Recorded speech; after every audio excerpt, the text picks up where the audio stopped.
السلام عليكم ورحمة الله تعالى وبركاته. மிஃப்தாஹுல் அரபியா கிதாபினுடைய அல் ஜுஸு சானி இரண்டாவது பாகத்தை தான் நாம் பார்த்து கொண்டிருக்கிறோம். இந்த இரண்டாம் பாகத்தினுடைய 25ஆம் நாள் பாடத்திலே நாம் அமர்ந்திருக்கிறோம். அல்லாஹ் ரபுல் ஆலமீன் இந்த பாடங்கள் தொடர்ந்து நடைபெறுவதற்கு அல்லாஹு தௌஃபீக் செய்வானாக. நம்முடைய ஜாமியா ரகீப் எஜுகேஷனல் ட்ரஸ்டின் மூலமாக நாம் பல்வேறு விதமான தீன் சம்பந்தமான துனியா சம்பந்தமான சேவைகளை ஆற்றி வருகிறோம். இந்த சேவைகள் எவ்வித தொய்வின்றி சிறப்பான முறையில் தொடர்ந்து நடைபெறுவதற்காக அனைவரும் துஆ செய்யுங்கள். இன்னும் ஆதரவு தாருங்கள். நன்மையான காரியங்களில் அனைவரும் ஒன்று சேருவோம், முந்திக் கொள்வோம். நாம் ஆற்றுகிற இந்த சேவைக்கு பொருளாதார பங்களிப்பு செலுத்த நாடுபவர்கள் இங்கே நம்முடைய அக்கௌண்ட் டீட்டெயில்ஸ் வழங்கப்பட்டுள்ளது. அதே போன்று கியூஆர் கோடும் இங்கே வழங்கப்பட்டுள்ளது.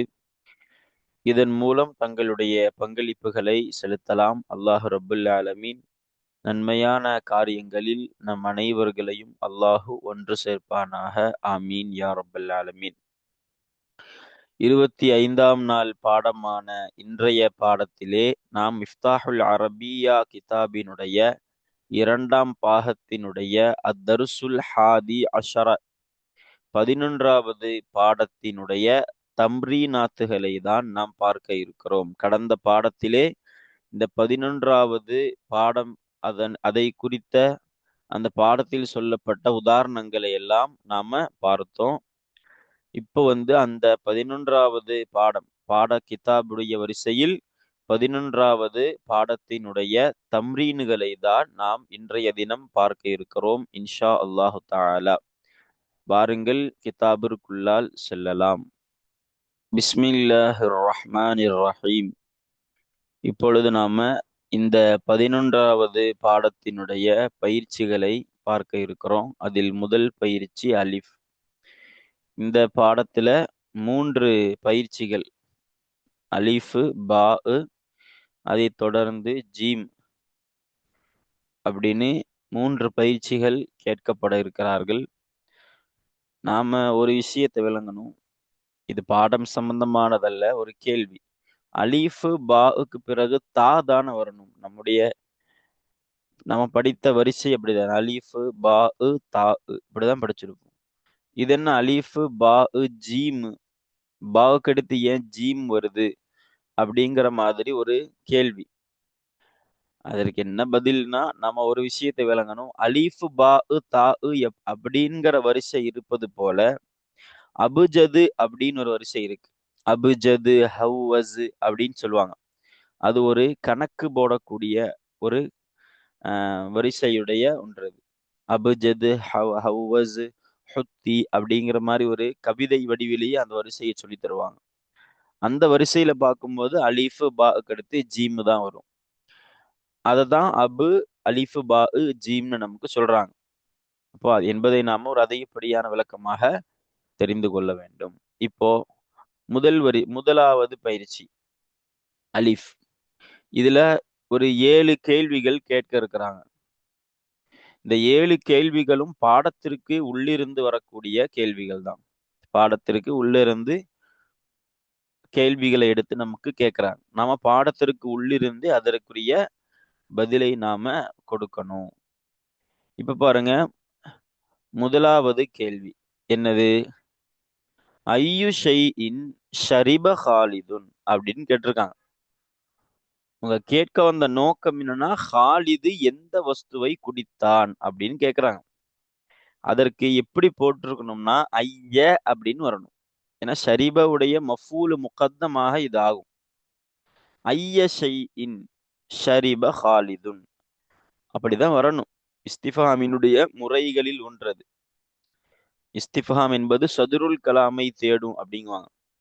அதாவது ஆரம்பத்துலதான் வரும் அப்படின்னு. இப்ப பாருங்க, எல்லா பக்கம் பாருங்க, இஸ்திஃபாமுடைய ஹருஃபானாலும் இஸ்மானாலும் துவக்கத்துலதான் வரும். ஹல்லு, ஆ, மன், மன் அப்படின்னு எல்லாமே ஐயு எல்லாமே துவக்கத்துலதான் வரணும். அந்த அடிப்படையில ஐயன் தான் வரணும் அங்க. அப்போ ஐய ஷைஇன் ஐயு வரக்கூடாது. அல்லது எப்படி வரலாம் அப்படின்னா, ஐயு தான் அவர்களுடைய நோக்கம் அப்படின்னா, இங்க ஒரு ஷரிபஹு அப்படிங்கிற ஒரு லமீரை கொண்டு வரணும். அப்பதான் ஐயுங்கிறது சரியாகும். இதெல்லாம் ஒரு தனித்தனி சட்டங்கள். ஏன் இங்க ஹூவை கொடுக்கணும் அப்படிங்கறதெல்லாம் தனி சட்டம். சுருக்கமாக சொல்லிடுறேன். ஐயு ஷைஇன் அப்படிங்கிறது முபுத்ததா மாதிரி ஆயிரும். எந்த வஸ்துவாகிறது? ஷரிப ஹாலிதுன், ஹாலிது குடித்தான். அப்போ ஐயுங்கிற முபுத்ததாவுக்கு ஷரிப ஹாலிதுங்கிற ஜும்லாவை நாம ஹபராக்கும் பொழுது அந்த ஜும்லாவில் முபுத்ததாவை பார்த்து மீளக்கூடிய லமீர் இருக்கணும். அப்ப ஷரிபஹூன் வரணும். அதனாலதான் நம்ம ஐயூன்னு வாசிக்கிற மாதிரி இருந்தால் ஷரிப ஹூன்னு வரணும். இல்ல அப்படின்னா ஐய ஷைஇன் ஷரிப ஹாலிதுன் என்பதுதான் சரியானதாக இருக்கும். அர்த்தம் என்ன? எந்த வஸ்துவை ஹாலிது குடித்தான். ஹல் அகலல் ஜவாஃபத்த, அவன் சாப்பிட்டானா? அல் ஜவாஃபத்த, ஜவாஃபத்துன்னு என்னது? கொய்யா பழம். நம்ம படிச்சிருக்க முந்தைய பாடங்கள்ல கொய்யா பழத்தை அவன் சாப்பிட்டானா அப்படிங்கிறது ஒரு கேள்வி. இப்ப முதல் கேள்விக்கு என்ன பதில்? நம்ம இந்த 7 கேள்விகளுக்கு உண்டான பதிலையும் ஒரு தொகுப்பாக எடுத்து மொத்தமாக நாம கொடுத்திருக்கிறோம். இதை பார்த்துட்டா நம்ம அந்த அனைத்து கேள்விகளுக்கு உண்டான பதிலும் நமக்கு தெரிய வரக்கூடியதாக இருக்கும். வாங்க கிதாபிற்குள்ளால் போலாம். முதல் கேள்விக்கு என்ன பதிலு? ஹாலிது எதை குடித்தான்? அவன் கொய்யாய் பழத்தை சாப்பிட்டானா அப்படிங்கிற கேள்விக்கு என்ன பதிலு? ஷரிப ஹாலிதுன் அஷாய, ஹாலிது எதை குடித்தான்? ஷாயை, அதாவது சாயாவை, தேநீரை குடித்தான். ஹல் அகலல் ஜவாஃபத்தன் கேட்டிருக்காங்க. அதுக்கு என்ன பதில்? லா, இல்லை. ஹுவ அகலல் ஃபுதூர, அவன் எதை சாப்பிட்டான்? காலை உணவை சாப்பிட்டான் அப்படின்னு இங்க முதல் வரியிலே அதற்குரிய பதில் வந்துள்ளது. இப்போ அடுத்து பாருங்க ரெண்டாவது கேள்வி. ரெண்டாவது கேள்வி என்னது? மன் ரகீப ஹாஃபிலத்தல் மதுரசதி, மதரசாவினுடைய பேருந்திலே யாரு வாகனித்தார் அப்படிங்கிறது கேள்வி. அதாவது மதரசாவுடைய பஸ்ல யாரு வாகனிச்சாங்க அப்படின்னு கேள்வி. அதற்கும் நாம கிதாபிலேயே பதில் இருக்கும். ஹாலிதுன் ரகீப ஹாஃபிலத்தல் மதுரசதி என்பதுதான் பதில். ஹாலிதாகிறவன் ரகீப ஹாஃபிலத்தல் மதுரசதி, மதரசாவினுடைய பேருந்திலே பயணித்தான் அப்படிங்கிறது தான் இரண்டாவது கேள்விக்குரிய பதில். அதை நாம கிதாபிலேயே பார்க்கலாம். நாம எங்கேயும் போக தேவையில்லை. கிதாபிற்குள்ள இருந்தே பாருங்க, ரகீப ஹாஃபிலத்தல் மதுரசதி, ஹாலிதை பார்த்து சொல்லப்பட வார்த்தை. இப்போ அடுத்து மூன்றாவது கேள்வி பாருங்க. என்னது? மன் வசல இலல் மதுரசதி ஃபில் மீஆதி, குறிப்பிட்ட நேரத்திலே மதரசாவின் பக்கம் யார் சென்று சேர்ந்தார் அப்படிங்கிறது கேள்வி. மதரசாவுக்கு குறிப்பிட்ட டைம்ல யாரு போனா அப்படின்னு என்ன பதிலு? ஹாலிதுன் வசல இலல் மதரசதி ஃபில் மீஆதி என்பதுதான் பதில். ஹாலித் ஆகிறவன் மதரசாவின் பக்கம் சென்று சேர்ந்து விட்டான். ஃபில் மீஆதி, இதுல குறிப்பிட்ட நேரத்தில் சென்று சேர்ந்து விட்டான். இப்படி இந்த மூன்றாவது கேள்விக்கும் பதில் எங்க இருக்குது? கிதாபுகளிலே இருக்குது. இப்ப அடுத்து நான்காவது கேள்வி பாருங்க. மன் அகத மினல் ஹகீபதி அல் கிதாபத் திராசிய, என்ன அர்த்தம்? மன் அகத, யார் எடுத்தார்? மினல் ஹகீபதி, பேகிலிருந்து, பையிலிருந்து யார் எடுத்தார்? அல் கிதாபத் திராசிய, பாட புத்தகத்தை யார் எடுத்தார்? அப்ப நான்காவது கேள்விய அவங்க 2 கேள்வியாக நமக்கு தந்திருக்கிறாங்க. அப்ப பாட புத்தகத்தை யார் பையிலிருந்து எடுத்தார்? கரஅல் கிதாப, அந்த கிதாபை, அந்த புத்தகத்தை அவர் படித்தாரா? எடுத்த அவரு படித்தாரா? வசமிஅ ஷர்ஹல் முஅல்லிமி ஐதன், ஆசிரியருடைய விளக்க உரையையும் அவர் கேட்டாரா? ஐலன் அப்படிங்கிற வார்த்தை வந்திருக்கு. நமக்கு ஐலன்னா அர்த்தம் வைப்போம். ஆசிரியருடைய விளக்கத்தையும் அவர் கேட்டாரா அப்படின்னு அர்த்தம் வைப்போம். ஐலனுக்கு நம்ம தர்கீபு சொல்லியிருக்கிற முன்னாடி ஒரு புது வார்த்தை அப்படிங்கிறதுனால தர்கீபு சொல்றோம். ஆல ஐலன் அப்படின்னு இருக்கும். அப்படிங்கிற அந்த ஆலங்கிற ஃபிஅலு லமீர் ஃபாயிலுக்கு இந்த ஐலன்கிறது மஃபூலு முத்லகா நாம கொடுப்போம் என்பதை நாம நினைவு வச்சுக்கணும். ஃபஹிமத் தர்சல் ஜதீத, இன்னும் அந்த எடுத்த அந்த நபரு புதிய பாடத்தை படித்த விளங்கினாரா. அப்ப யார் எடுத்தது, பேகிலிருந்து புதிய பாட புத்தகத்தை யார் எடுத்தார், எடுத்த அவர் படித்தாரா, ஆசிரியருடைய விளக்கத்தை செவியுற்றாரா, புதிய பாடத்தை விளங்கினாரா அப்படிங்கிற கேள்வி. அப்போ நான்காவது கேள்விக்கும் நாம பதிலு கிதாபிற்கு உள்ளேயே இருக்கும். என்ன பதில் அதுக்கு? ஹாலிதுன் அஹத மினல் ஹகீபத்தி அத்தர்சல் அல் கிதாபத் திராசிய. அப்போ ஹாலிதுன், ஹாலிதாகிறவன், அகத எடுத்தான், மினல் ஹகீபத்தி பேகிலிருந்து பையிலிருந்து எடுத்தான், அல் கிதாபத் திராசிய பாட புத்தகத்தை எடுத்தார் என்பது இந்த ஒரு துண்டு கேள்விக்குண்டான பதில். அடுத்த கேள்வி என்னது? அவர் படித்தாரா? கர அல் கிதாபன்னு கேட்டிருக்காங்க. நஅம், ஆம். கர அல் கிதாப, ஹுவ கர அல் கிதாப, அவரு யாரு? அந்த எடுத்த அந்த நபர், அந்த ஹாலிதா ஆகிறவர், கர அல் கிதாப அந்த பாட புத்தகத்தை அவரு படித்தார். இன்னும் சமிஅ ஷர்ஹல் முஅல்லிமி அய்தன், இன்னும் ஆசிரியருடைய விளக்கத்தையும் அவர் கேட்டார், செவியுற்றார். ஃபஹிமத் தர்சல் ஜதீத, புதிய பாடத்தை அவர் விளங்கியும் கொண்டார் அப்படிங்கிறது இந்த நான்காவது கேள்விக்குண்டான பதிலு. இதையும் நாம கிதாபிற்கு உள்ளிருந்தே நாம பார்த்தால் புரியும். பாருங்க, வகர அல் கிதாப மேல வஅஹத மின்ஹா, மின்ஹானா அந்த ஹகீபத்து, வகர அல் கிதாப வசமிஅ ஷர்ஹல் முஅல்லிமி வஃபஹிமத் தர்சல் ஜதீதன் வரும். இப்போ இந்த நான்காவது கேள்விக்குண்டான பதிலையும் நாம பார்த்துட்டோம். இப்ப அடுத்து ஐந்தாவது கேள்வி எனது? மன் ஷரிபத்தில் ஹலீப, அந்த பாலை யார் குடித்தார்? மன்னசான கேள்வி. அந்த பாலை யார் குடித்தால்? மன் ரக்கிபத் சய்யாரத வாலிதிஹா, தன் தந்தையுடைய காரிலே எந்த பெண் வாகனித்தாள்? வசலத் பிரிச்சுக்கணும், அவசலத்துன்னு வாசிச்சிடக்கூடாது.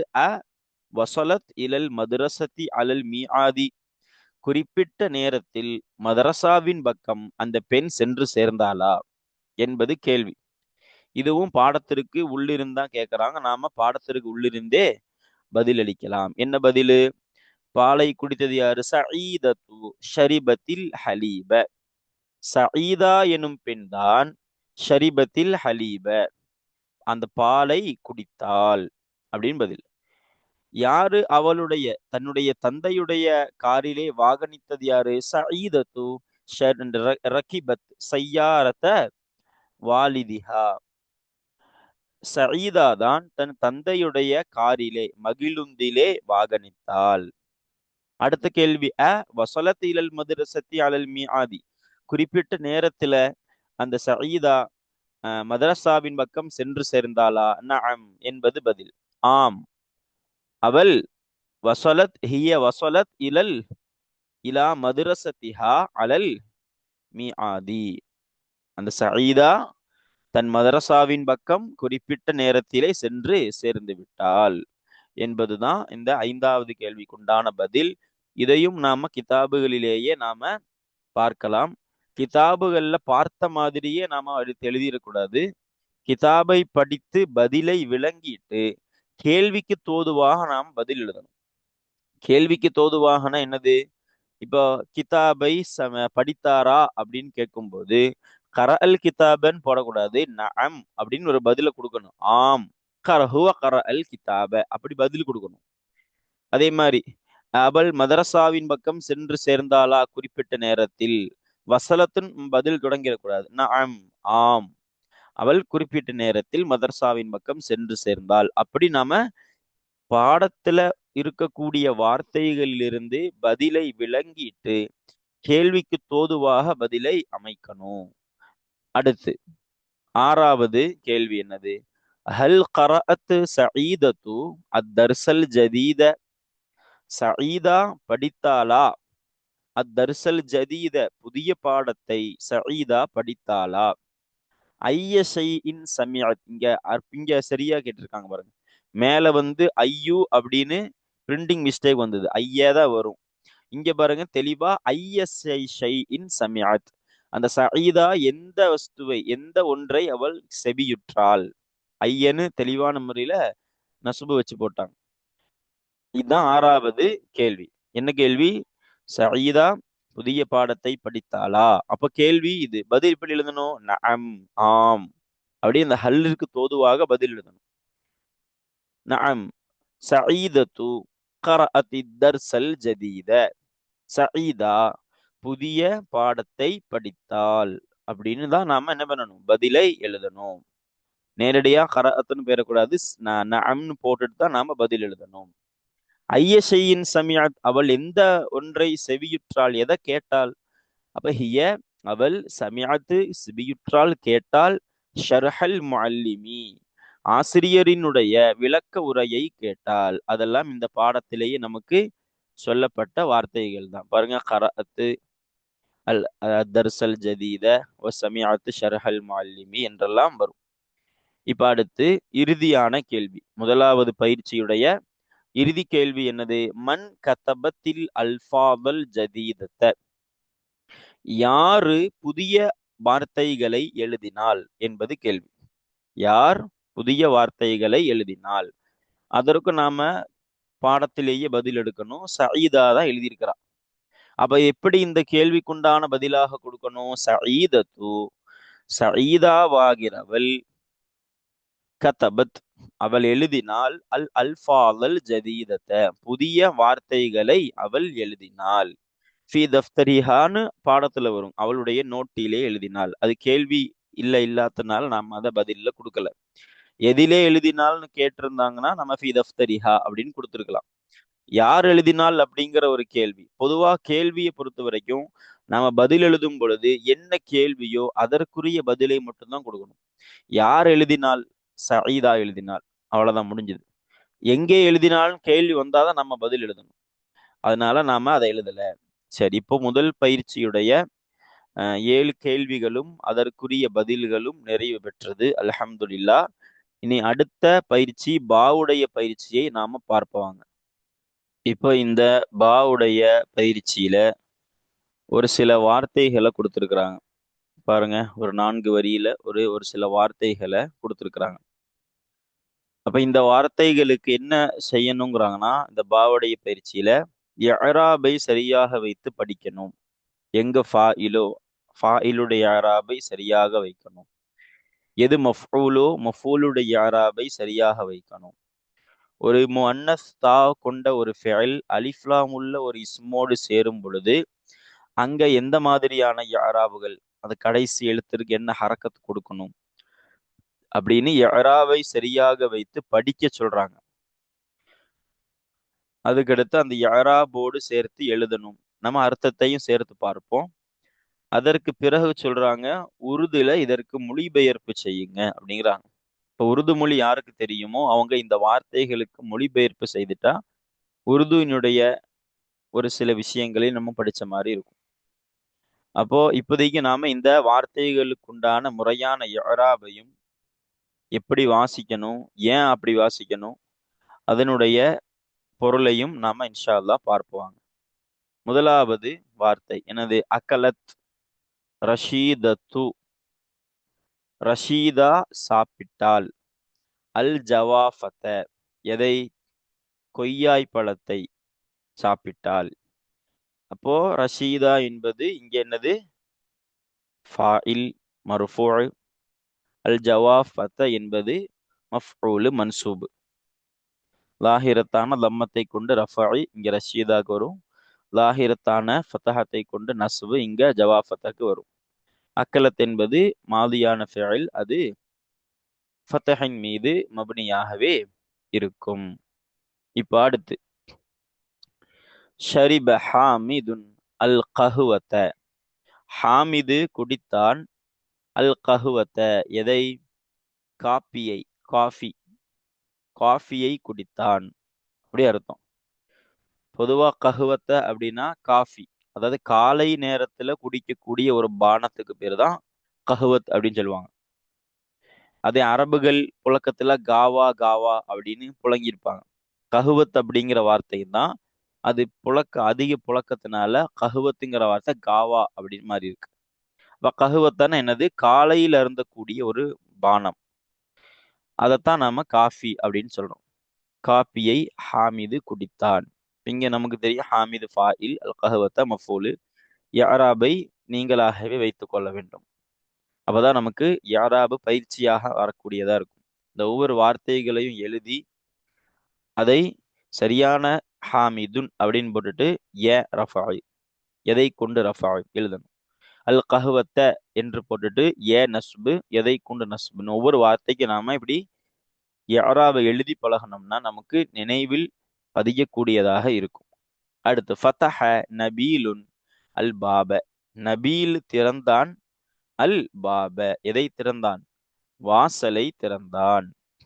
அடுத்து ஷரஹத்தில் முஅல்லிமத்து தர்ஸ, ஆசிரியை விளக்கி கொடுத்தார்கள். அத்தர்ஸ எதை விளக்கி கொடுத்தார்கள்? பாடத்தை விளக்கி கொடுத்தார்கள். அல் முஅல்லிமத்து ஃபாயில், அத்தர்ஸ மஃபூல். ஃபஹிமத் தில்மீதுல் கிதாப, மாணவர் அந்த மாணவர் அந்த கிதாபை விளங்கி கொண்டார். அத்தில்மீது ஃபாயில், அல் கிதாப மஃபூலு. அடுத்து தொபஹத், தொபஹத்தில் உம்மு அத்ஆம, உம்மா சமைத்தார்கள். அத்ஆம எதை? உணவை சமைத்தார்கள். உம்மு ஃபாயிலு, அத்ஆம மஃபூலு. இங்க எல்லாம் பாருங்க ஷரஹத்தில் கவனமா வாசிக்கணும், தொபஹத்தில் கவனமா வாசிக்கணும். அடுத்து கரஅ சயீதுன், சயீது ஓதினார். அல் குர்ஆன, குர்ஆனை ஓதினார். அப்ப சயீது ஃபாயில், அல் குர்ஆன மஃபூல். அடுத்து அதே மாதிரி கதபத் சுஆது, சுஆது எழுதினால். அல் ஹதீஸ, ஹதீஸை எழுதினால். அப்ப சுஆது ஃபாயிலு, அல் ஹதீஸ மஃபூலு. சமிஅத்தி தில்மீதத்துல் வஅத, சமிஅத்தி தில்மீதத்துல் வஅத, மாணவி அந்த மாணவி கேட்டால் செவியுற்றால். அல் வஅத எதை? உபதேசத்தை செவியுற்றால். அத்தில்மீதத்து தான் ஃபாயில், அல் வஅத மஃபூல். ரகிபல் வலது அத்தர்ராஜத, அந்த சிறுவர் வாகனித்தார். எதிலே? அத்தர்ராஜத சைக்கிளிலே வாகனித்தார். அப்ப இப்படி 4 வரியில நிறைய வார்த்தைகளை கொடுத்திருக்கிறாங்க. இதற்கு நாம் யாராபு வச்சு வாசித்துட்டோம். நீங்க யாராபு வைத்து எழுதி கொள்ள வேண்டும். வாசிப்பது நம்முடைய இது, எழுத சொல்லியிருக்கிறாங்க. அப்ப நீங்க யாராபை வைத்து எழுதி ரஃபாய், எதை கொண்டு ரஃபாய் என்பதையெல்லாம் தெளிவான முறையில் நாம எழுதிக்கணும். உருது தெரிந்தவர்கள் இதற்கு உருதிலே மொழிபெயர்ப்பும் செய்து கொள்ளவும். இப்படி பாவுடைய பயிற்சி நிறைவு பெற்றது, அல்ஹம்துலில்லாஹ். அடுத்து நாம் பார்க்க இருக்கிறது ஜீமினுடைய பயிற்சி. இந்த ஜீமுடைய பயிற்சியில ஒரு சில உருது வார்த்தைகள் கொடுக்கப்பட்டிருக்கும். இந்த உருது வார்த்தைகளுக்கு நாம அரபியில் மொழிபெயர்ப்பு செய்யணும். இதுதான் இந்த ஜீமினுடைய பயிற்சி. அப்ப இப்படி இந்த அலிஃபு பா ஜீமு அப்படிங்கிற 3 பயிற்சிகளும் நிறைவு பெற்றிருக்கிறது, அல்ஹம்துலில்லாஹ். அதில் நிறைய கேள்விகள் கேட்டாங்க பாடம் சம்பந்தமாக. அந்த கேள்விகள் எல்லாம் நினைவு வைத்து நல்ல முறையில பதில் எழுதி நம்முடைய நடத்தப்பட்ட பாடங்களை நினைவுபடுத்திக்கணும். அடுத்து ஒரு பாடம் நடத்திய ஆசிரியராக என்னுடைய சில கேள்விகள் என்னது பாருங்க. மஃஊலுகள் எத்தனை வகை? அவை யாவை? முதல் கேள்வி. நம்ம தனியா சொன்னோம், தனிப்பட்ட முறையில சொன்னோம். மஃஊலுகள் எத்தனை வகை இருக்குது? அவைகள் என்னென்ன? அடுத்த கேள்வி. ஒவ்வொரு மஃஊலுகளின் பொருளையும் அதன் உதாரணங்களோடு எழுதுக. இப்ப நாம ஒவ்வொரு மஃஊலுகளுக்கும் ஒவ்வொரு அர்த்தம் சொல்லியிருந்தோம். ஃபீஹினா என்ன, லஹுனா என்ன, மஃபூல் மஅஹூனா என்ன, மஃபூல் ஃபீஹி, மஃபூல் முத்லக்னா என்ன, மஃபூல் பிஹி, இப்படி நம்ம நிறைய வகைகள் சொல்லி அதற்குரிய பொருளையும் சொன்னோம். அதை விளங்குவதற்காக அதற்கு உதாரணங்களை நாம சொன்னோம். அப்ப அந்த பொருளையும் எழுதணும், அதனுடைய உதாரணங்களோடு சேர்த்து எழுதணும். அடுத்து 3வது கேள்வி. ஃபிஅலு லமீருஹு ஃபாயில் என்றால் என்ன? உதாரணத்துடன் விளக்குக அப்படின்னு கேட்டிருக்கோம். இப்போ ஃபிஇல் தமீர் ஃபாயில் நம்ம நிறைய தர்கீபுகள் கொடுத்துருப்போம். அந்த ஃபிஇல் தமீர் ஃபாயிலுங்கிற தர்கீபை எப்படி எழுதணும்னு நம்ம சொல்லிட்டு இப்படி தான் எழுதணும். ஃபிஇலு லமீருஹு ஃபாயிலுன், இதனுடைய லமீர் ஃபாயிலாக உள்ளது. அப்போ அப்படின்னா என்ன, ஒரு உதாரணத்தை சொல்லி அந்த ஃபிஇல் லமீர் ஃபாயிலை நாம விளக்கணும். ஆமா.